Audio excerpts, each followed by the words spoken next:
CM Jaganmohan Reddy Kadapa పర్యటన నేపథ్యంలో కడప నగరాన్ని వారం రోజులుగా అష్టదిగ్బంధనం చేయడంతో ప్రజలు నరకం అనుభవిస్తున్నారు. జగన్ రెడ్డి రేపు కడప పర్యటనకు వస్తున్న సందర్భంగా ప్రజలు తీవ్ర ఇబ్బందులు ఎదుర్కొంటున్న వైనంపై ప్రత్యేక కథనం.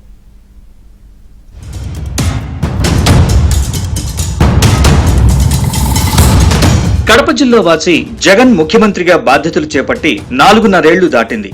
దివంగత సీఎం వైఎస్ రాజశేఖర రెడ్డి సొంత జిల్లాపై తనదైన ముద్ర వేసుకున్నారు. జగన్ కూడా తండ్రిని మించి అభివృద్ధి మార్కు చూపుతారని కడప జనం కలలు కన్నారు. అయితే పాలనలో 4.5 ఏళ్లు గాలి కొదిలేసి చివరి 6 నెలల్లో పనులు చేసేందుకు ముందుకు కదిలి జనానికి తీవ్ర ఇబ్బందులు కలిగించడం ఇప్పుడు విమర్శలకు తావిస్తోంది. ముఖ్యమంత్రి వైఎస్ జగన్ చేతుల మీదుగా 23వ తేదీ శనివారం కడపలో కొన్ని అభివృద్ధి కార్యక్రమాన్ని ప్రారంభించేందుకు లక్షల మంది ప్రజల్ని ఇబ్బందులు గురిచేయడం పలువురి ఆగ్రహానికి కారణమవుతోంది.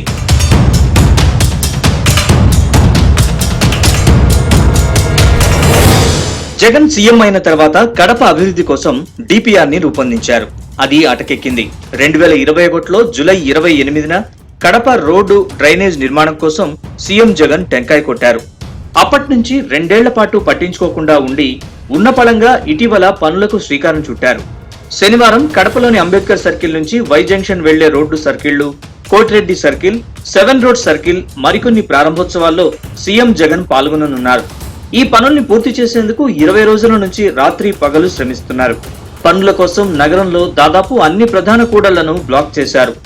ఇంటి నుంచి బయటకొస్తే ఎటు వెళ్లాలో, ఏ దారిని బ్లాక్ చేశారో అంటూ వాహనదారులు చర్చించుకుంటూ కనిపిస్తున్నారు. అంబేద్కర్ సర్కిల్, వై జంక్షన్ రహదారుల్లో పూర్తిగా ట్రాఫిక్ బంద్ చేశారు.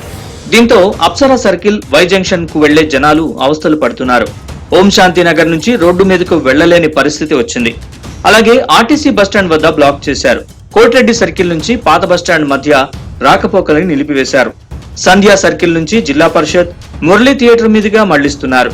అయితే ఒకేసారి వాహనాలు రావడంతో ఈ ప్రాంతం అంతా ట్రాఫిక్ బ్లాక్ అయిపోతోంది. ఇక 7 రోడ్ సర్కిల్ చుట్టుపక్కల ట్రాఫిక్ నిలిపివేశారు. దీంతో పాటు అప్సరా సర్కిల్, కృష్ణా సర్కిల్, దేవుని కడప ప్రాంతాల్లోని రోడ్లను బ్లాక్ చేశారు.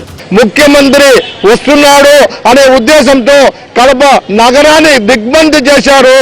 ఎవరు ఏ సందులో పోవాలనో తెలియని పరిస్థితి, ప్రజలు అల్లాడుతున్నారు. కాబట్టి ఈ నాణ్యత లేని పనులు మీరు 120 కోట్లు ఒక నెల రోజుల్లో 15 రోజుల లోపల ఏ విధంగా మీరు ఖర్చు చేయగలుగుతారు, ఏ విధంగా నాణ్యత ఉంటుంది అని మేము ప్రశ్నిస్తున్నాం. ఎందుకంటే క్యూరింగ్ కావాలంటే కనీసం 15-20 రోజులు క్యూరింగ్ కావాలి. ఈ దినం క్యూరింగ్ లేదు. మీరు రాత్రులకు రాత్రులు తయారు చేస్తున్నారు. ఈ ఒక పిల్ల లేచిపోతే మొత్తం అంతా కూడా లేచిపోతుంది. ఇది ఎవరి డబ్బు? ప్రజల డబ్బు.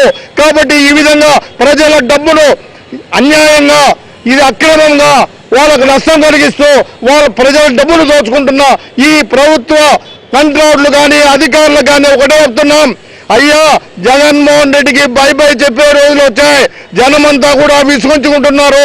ఎప్పుడెప్పుడు జగన్ పోతున్నారని చెప్పి అనుకుంటున్నారు. కాబట్టి జగన్ రావాలి అంటే ప్రజలు బయటకు వచ్చేదానికి లేదు. వాళ్ళ ఆధార్ కార్డు చూపించాలంటే బయటికి రావాలంటే ఎంత అన్యాయం అండి.